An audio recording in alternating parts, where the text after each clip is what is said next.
Hello, I'm Gyles Brandreth. This is Something Rhymes with Purple. And I say I'm Gyles Brandreth, but in fact I'm two Jabs Gyles. Because Susie, Dent in Oxford, I have news for you. Since we were last together, I've had my second COVID-19 vaccination. Congratulations! That's excellent news. And I've had no side effects. I've got my mug. Wow. I've got my special two jabs mug, which is you can only drink from if you've had both the jabs. It's an official souvenir mug. I've created it myself, actually. We talked about this, didn't we? John Two Jags Prescott and now Gyles Two Jabs Brandreth. Exactly. Have you had a jab yet? I mean, you're much younger than me, but have you had your... I have. I've had my first, and so I'm awaiting my second. It probably won't be for a little while, but... Which one was it? And I did have some side effects, but I was expecting them. I had the AstraZeneca, I guess inevitably 'cause living in Oxford. And yeah, I did feel a little bit rough for a little while, but so many people warned me about that, and it was doable. So it was fine. And then it suddenly dissipated and all was back to normal. Novelists should know, if they're writing novels 100 years from now, that there was a period in British life when people, when they met, didn't talk about the weather.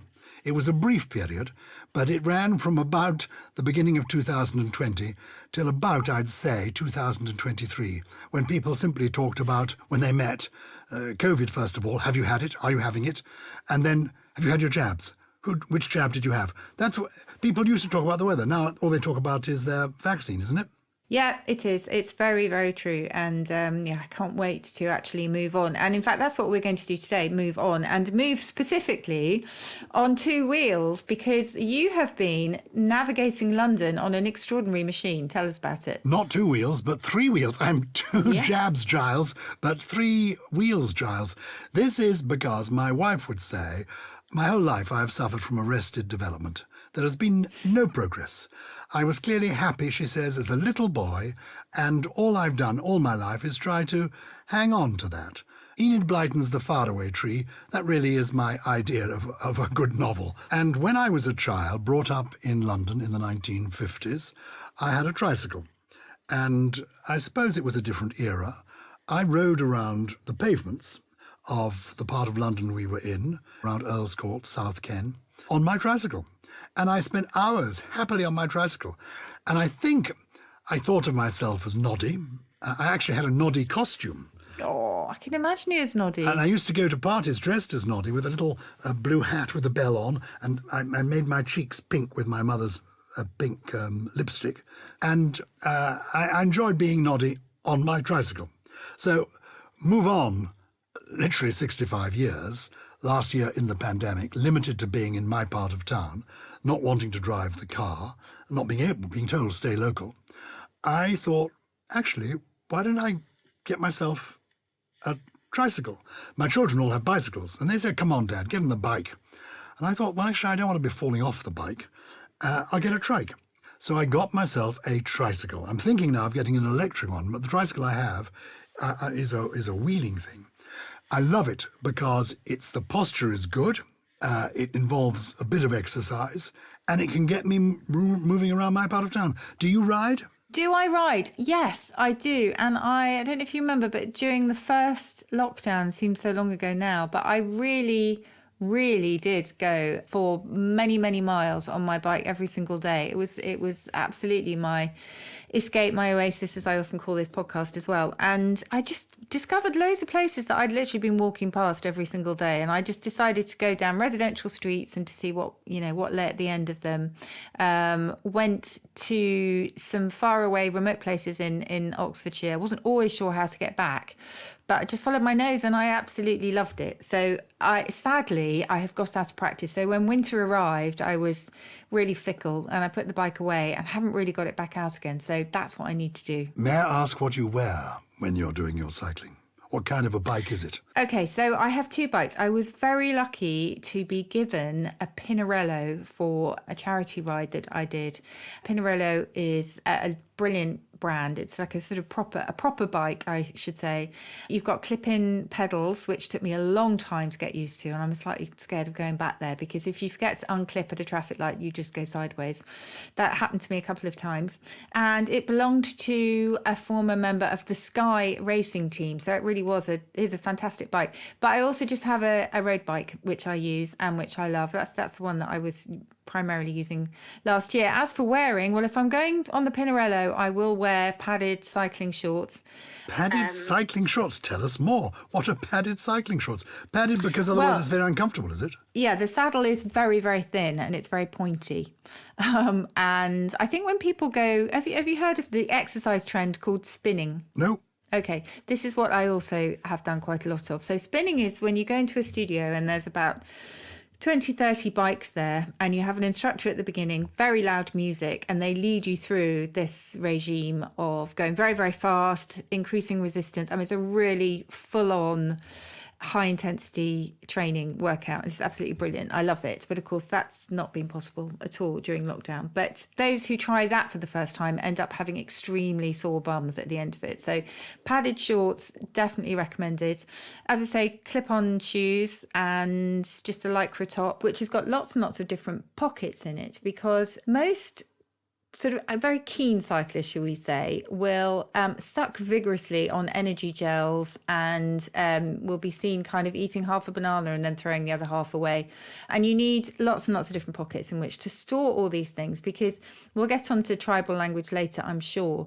But there is such a thing as bonking in cycling. Have you heard of this? I've heard of bonking, but not in cycling. Tell me more. Okay. So bonking in cycling is when you hit the wall. It's when you absolutely can't go any further at all. And the key to surviving a bonk, well, actually, you don't want to get near a bonk because by the time it arrives, it's too late. There's not very much you can do. And by the time you're thirsty, they always say, it's too late. You should have hydrated yourself before. So you always have to kind of anticipate needing the calories and the energy gels and that kind of thing. It's very complicated business. Can I, before we get into the deep language of cycling, you've mentioned 3 words that intrigued me immediately there, and I just wondered if you instantly knew the etymology. Lycra. Is that a commercial? Is that a brand name? Is that one of those words Yes. that's come into the language like Hoover? It's actually a product, and we now use it. Yes, it is. I don't actually know whether it is now naturalised so much in English that actually it no longer has a capital L. No, it does have a capital A. It says unknown origin, but it is a trademark. Elastic polyurethane fibre or fabric used for close-fitting sports clothing. How interesting. So though it is a commercial name, we don't know its origin. We don't know... No. How intriguing. Yeah. So that's Lycra. If you're the person who invented the word Lycra, do please get in touch with us. It's purple@somethingelse.com. You also mentioned gel. Is that short for gelatine? What is the origin of that? Gels. Gosh, you're on fire today. I'm listening to you, and I'm fascinated by how many words we now take for granted. Yeah, no, it's absolutely true. Well, first of all, I would say, have you ever had like a calorie gel or anything? No. No. Okay, so they are really, really sweet. And it absolutely is an abbreviation of gelatin because that is what they originally contained. In fact, probably most of them still contain it, I would think. But hopefully you can get the vegetarian ones, which I'm using. And that's where it comes from. So cycling energy gels are quite a thing. And one other word you mentioned, which we're all familiar with, bum. And I know that's a very old word because the first the first speech from Shakespeare I ever learnt when I was a small child and hoping to be a child actor for my auditions, I learnt a speech by Puck from A Midsummer Night's Dream that included the line, "Then slip I from her bum, down topple she," where Puck is pretending to be a stool underneath this old lady. So clearly, for 500 years, bum has meant bottom. Also in Midsummer Night's Dream, he was quite obsessed with backsides in those days. He was a character, wasn't he, Bottom? What is the origin of bum? Again, we don't know.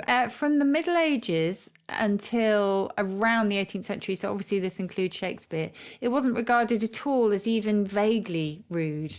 And you'll find kind of surgery and anatomical manuals talking about the bums of hens or cocks if they somehow were supplying feathers for these kind of, elaborate concoctions and cure-alls. So it wasn't regarded as remotely rude, but for some reason it then became, I mean, it's not really rude these days, is it? But it kind of slipped into slang, shall we say, rather than standard English. And of course, in American English, a bum is a tramp or a vagrant. And that goes back to the German Bummler, which was a vagrant again. And it's bummeln in German is to kind of stroll about. So bum is not a contraction of the word bottom. It is a contraction of the word bottom, probably, but we are only guessing at that. There's no kind of direct link between etymology and its appearance, if that makes sense. Well, how intriguing. There are still these mysteries about words that have been with us for hundreds of years. Now, let's hope you've got absolute answers on the basics. We're talking about cycling. What is the origin of the word cycle and the origin of bicycle? How long have they been around? Okay, so they have been around for a very, very long time. So cycle itself goes back to the Greek kuklos, which meant a circle. And maybe we should start with the wheel, because the wheel is also included in this. I mean, that goes back further still. The wheel was probably invented, I think, around 4000 BC in Mesopotamia, which is present-day Iraq. And that comes from an ancient word, prehistoric word, meaning to turn. And it gave us the chakra, which you have in yoga, the wheel or the circle. And it gave us a cycle much later on, thanks to Greek. And so it's all about revolution. It's all about turning around. It also gave us cyclone. And a bicycle is simply 2 wheels. And a tricycle, as you know, is 3 wheels and so on. Unicycle is 1 wheel. So the bicycle as a word was first coined when? Bicycle itself, I think, came about in about the, let me see, I should know this, but I think it's around the 19th century. Yeah, the mid-19th century. And it took over from the velocipede. And the velocipede, that literally means rapid foot. So the velocipede was the early form of bicycle, and then bicycle came along, as I say, in the mid-19th century, and then bike actually came along pretty soon after that. I seem to remember making a film for the One Show a few years ago about a sort of precursor of the bicycle called The Walking Machine. That was around the time of the Napoleonic Wars, around sort of 1815. What did that look like? Well, that was essentially, you sort of, well, it was really a prototype bicycle. You stood aside it and you walked along, and there were little wheels, and you could sort of sit on it, half sit on it, and the wheels would take you forward. And then that, I think, became the velocipede. And then I'd got into my head that the bicycle really originated in France. But it can't be a French word because they call bicycles vélo in France, don't they? Yes, well, vélo, and you've got velocipede as well, sort of all linked there. But the Tour de France was around, I think, 1903. And do you remember H.G. Wells? He said, cycle tracks will abound in utopia, which I think is lovely. And I think a lot of us would agree with that today, although, of course, road users often hate cyclists. Have you ever had a go on a real bone shaker? That's a Victorian euphemism, isn't it, for a bicycle? Yeah, no, I haven't. But I mean, it's extraordinary, really, that, women used to wear these incredibly long skirts and these really highly elaborate hats. And then they'd go to Hyde Park and spectators would gather to kind of watch them. But no, I do know that on the older bone shakers, some riders apparently used to sit on a raw steak in order to protect their undercarriage. And it was, properly tenderised by the end of the ride. The penny farthing, I've ridden on one of those. Okay. Why is that so called? The penny farthing, simply because the size of the wheel, the appearance of the wheel, was like the penny farthing. I mean, it was simply a nod to the coin, I guess. I love the way you're saying that. I mentioned this to one of my grandchildren. They did not know what a farthing was.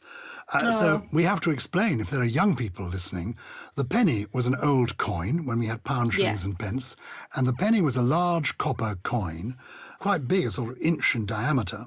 Yeah, and shiny. A quarter of a penny was called a farthing. I don't know why it was called. I don't remember the farthing. I do remember the farthing. I think it had a wren on the back of it. I remember farthings. And that was worth a quarter of a penny. Quarter of a penny, because it comes from the Old English fjortha, meaning fourth. There you are. So if you put a side by side a penny and a farthing, you get the appearance that you got with the penny farthing of a very large wheel and a very small wheel. So that's the origin of the penny farthing. And I think that was also called a high wheeler because the wheel was so high. Okay. Bicycles, that makes sense. as we know them, I think, really I'm remembering this from this one-show film, came about in the 1890s, the sort of safety bike. And there were two versions right from the beginning, a ladies' version and a gentleman's version. And the ladies' version didn't have a bar across the front because, of course, ladies accustomed to riding horseback, side saddle, could actually step across a bicycle, but their skirts or bloomers, there was no barrier. But men, there was this sort of metal rod between underneath the seat and the steering wheel. So those were called safety bicycles, I think. And they're the essential shape of a bicycle we'd recognise today. Can I just ask you, just going back to your trike, I used to ride on a tandem quite often, and there was nothing like riding on a tandem to get people smiling. It just is something that makes people send very benevolent hellos or waves or whatever, because there's something essentially comical about it. And the name tandem actually came about as a bit of a joke on the Latin textbook tandem, meaning at length. And actually it was first applied not to bikes, but to carriages, which had one horse in front of the other. And it was only later applied to the bicycle. But when you're on your trike, do you get lots of cheery waves? Or do you just get people getting very annoyed? Mostly cheery waves. Indeed, I've actually had someone, though I'm not on a tandem, singing to me in the street, Daisy, Daisy, give me your answer, do. I'm half crazy, all for the love of you. How does it go on? It won't be a stylish carriage. I can't afford... No, it won't be a stylish marriage. I can't afford the carriage, but you'll look sweet upon the seat of a bicycle made for two. Exactly. That's what a tandem is, isn't it? A Yes, bicycle made for two. But on a tricycle, people are very tolerant. They realise it's some old fool who's frightened of falling over. They don't go that fast. They're reasonably wide. And so I feel, unless you're with very irritable people who are hating you being in their cycle lane and they want to overtake you, you're treated really very nicely. And you're more confident at taking the road, as it were. Yeah. And when you come to the traffic lights, taking your lane, being confident.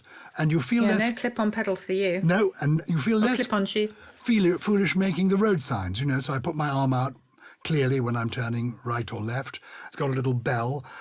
When I first got the tricycle, my wife insisted on me, believe it or not, taking lessons. And I got a cycle club to take me out on a couple of trips, and it really helped. It reminded me of the highway code, and it gave me much more confidence. And the joy of the tricycle is you get to the lights, you can stop, and you know you won't fall over. You can stay there.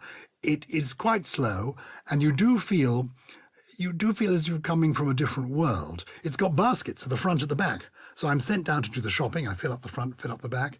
It's huge fun. You've got a pannier on the back, I bet. Are they panniers? They are panniers. Now, again, is this because the French pioneered cycling? I think maybe they were pioneers, because that's another French word for basket, isn't it? Panier. Yes. Well, it goes back to the fact that they used to carry bread. So you would imagine baguettes sticking out of a pannier, because it's a pain, meaning bread in French, a panier, a basket for bread.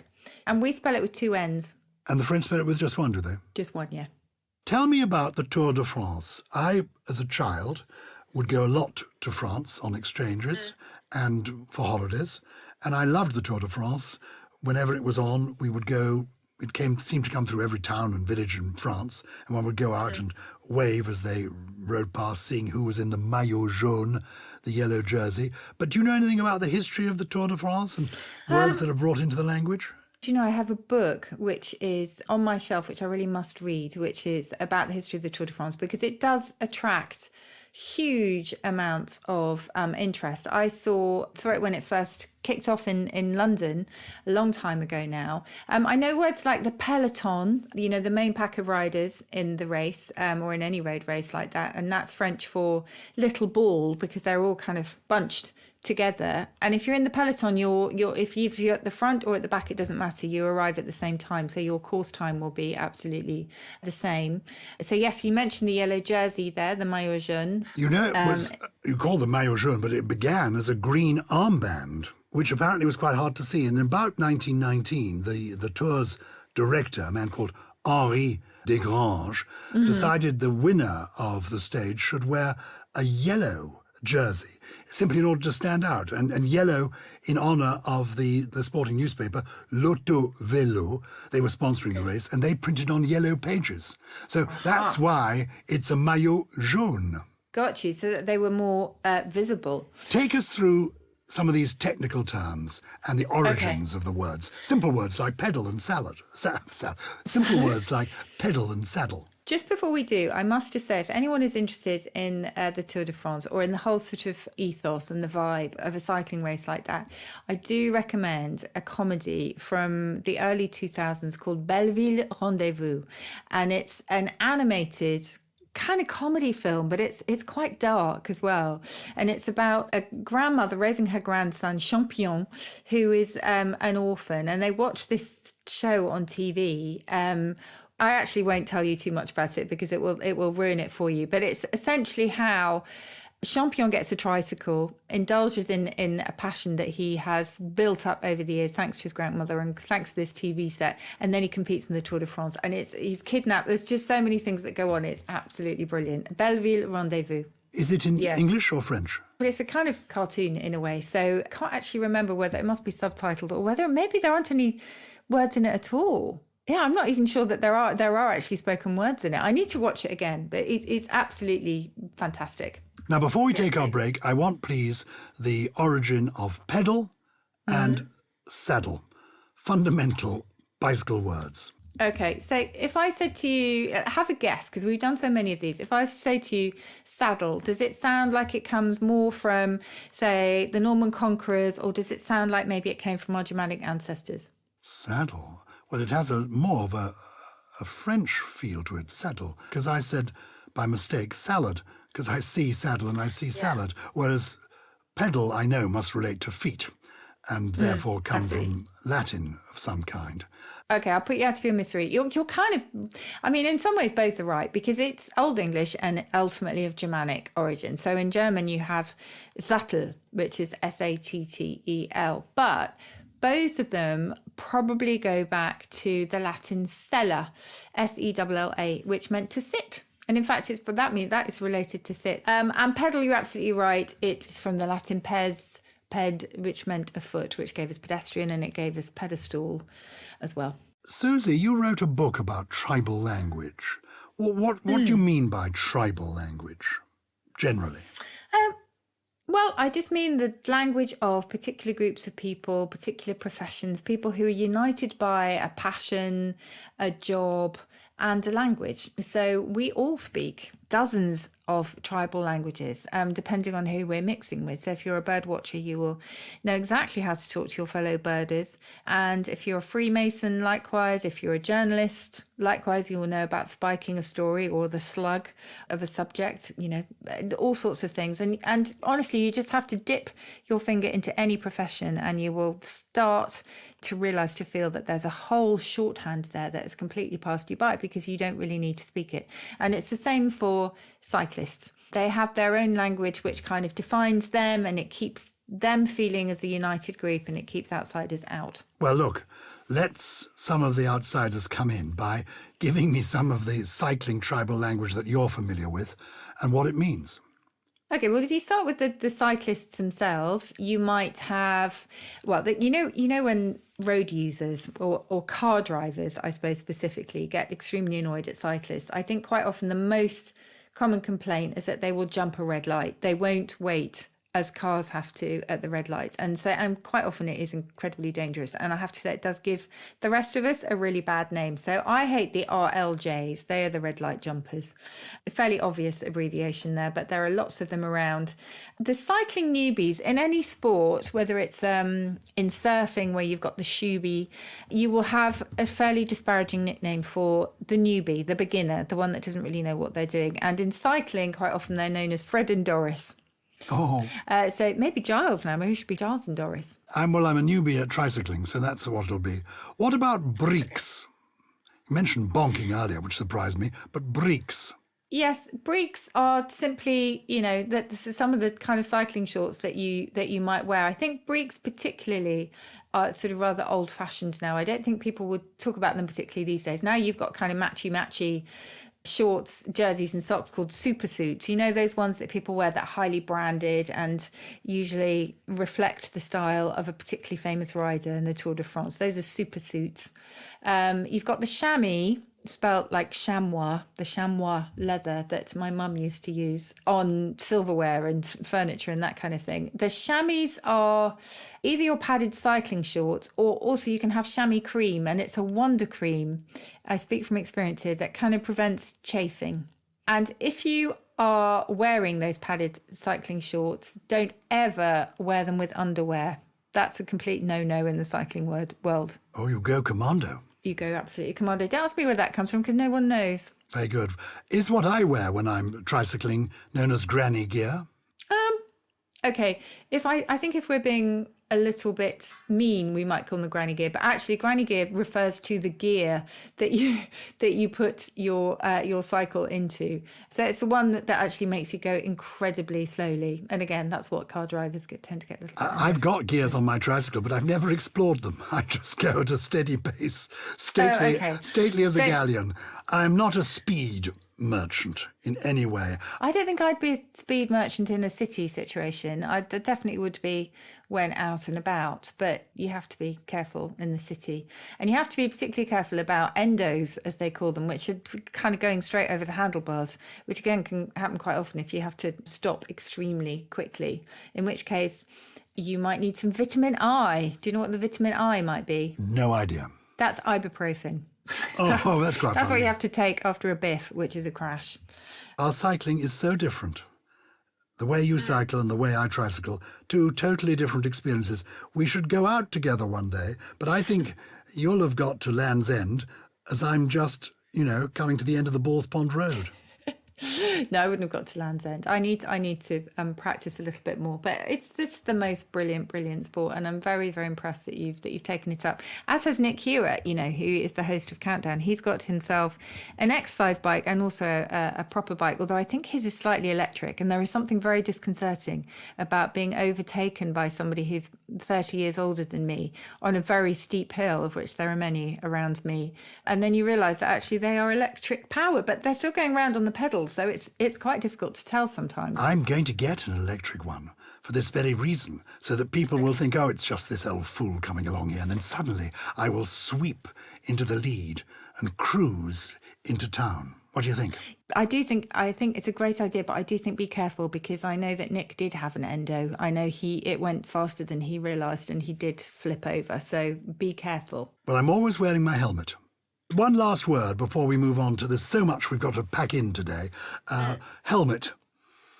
Why on earth is a helmet called a helmet? I never leave without wearing one. Well, that is German, and it's it means a little helm, if you like. It essentially goes back to a root that means to cover or hide, and it's got some very strange siblings. So you've got the helmet, but you've also got a hole, which I suppose makes sense because something might be covered, but it's also hell. It's related to hell, with the idea of being hidden or covered and concealed, possibly underground. Good. Well, helmets on, chocks away. We can talk about that when we do our episode on aviation. Don't think we've done one of those.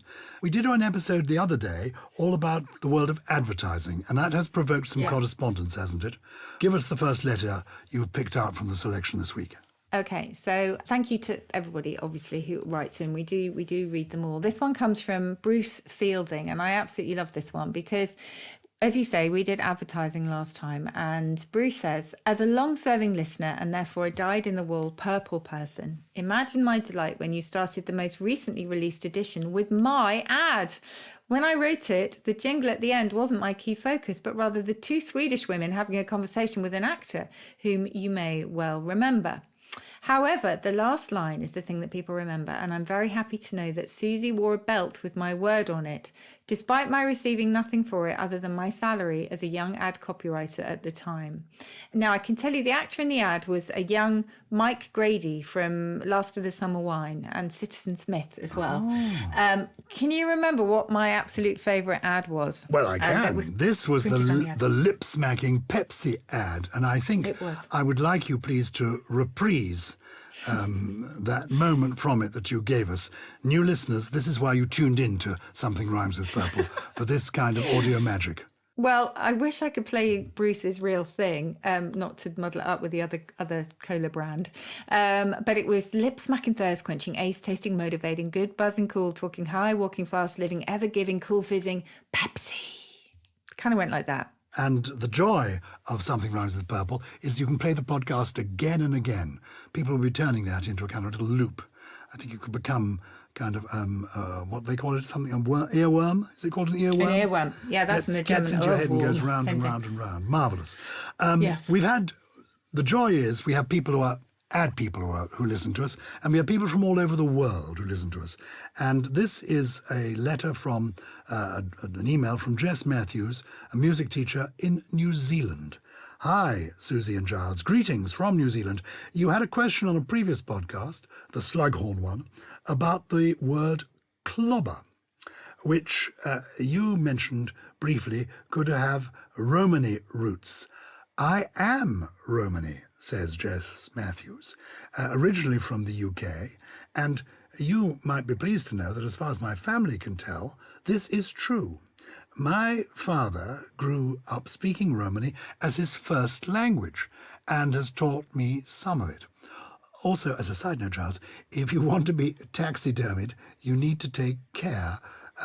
Bentham's head was not as much of a success as his body. Oh, that's interesting. This is because we were talking about taxidermy, and I mentioned Jeremy Bentham's body being on display at University College London. Yeah. Thank you for being with me during my commute to and from school. Well, that's a marvellous music teacher. Let's go back to the Romani word, clobber.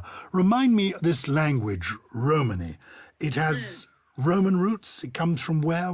Romania? What is Romani? Yeah, it's interesting because quite often we got our geography wrong in the olden days. So, for example, gypsies, which is now spelled with a capital G, so recognised ethnic group, they were thought to come from Egypt, hence the gypsy.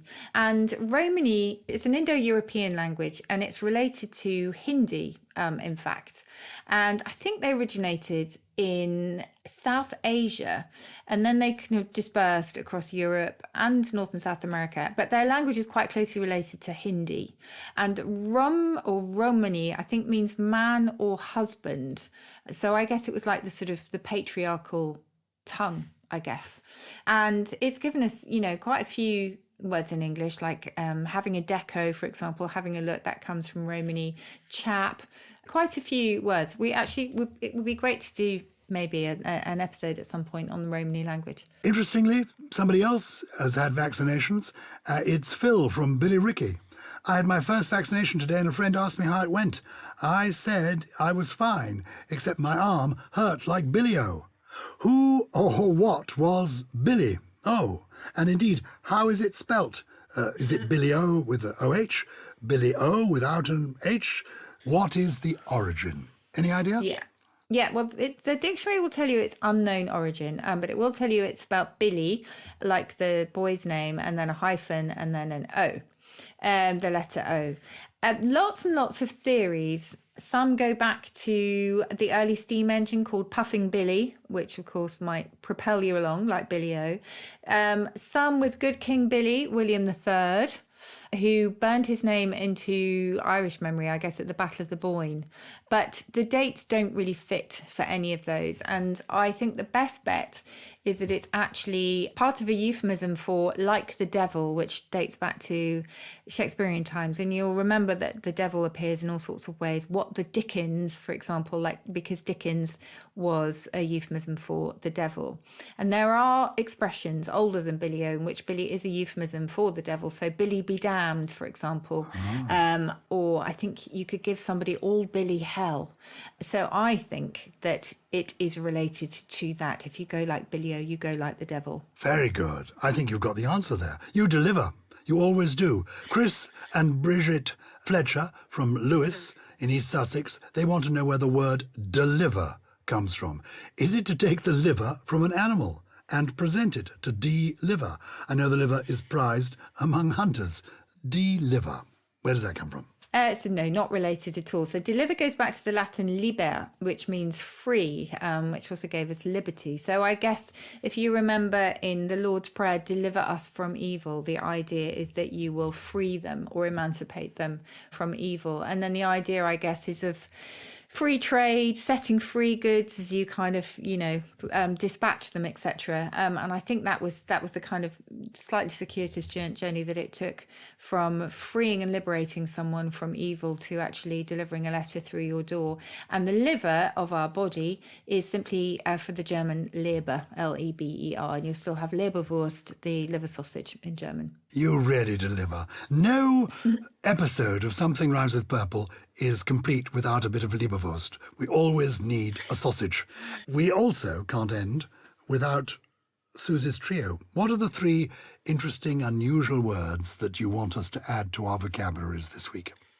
Well, my first one is perhaps reflective of what people might have been doing since, certainly in Britain, the pubs opened, at least for outside eating and for outside drinking. And I know so many people were looking forward to doing that and to having a bouffage with their friends. Bouffage sounds like a very elaborate hairstyle, but actually it's an enjoyable blowout meal.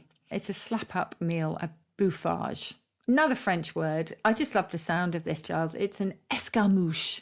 Escarmouche. Escarmouche. E-S-C-A-R-M-O-U-C-H-E. And it's a brief kind of skirmish, a brief argument or a fit of pique.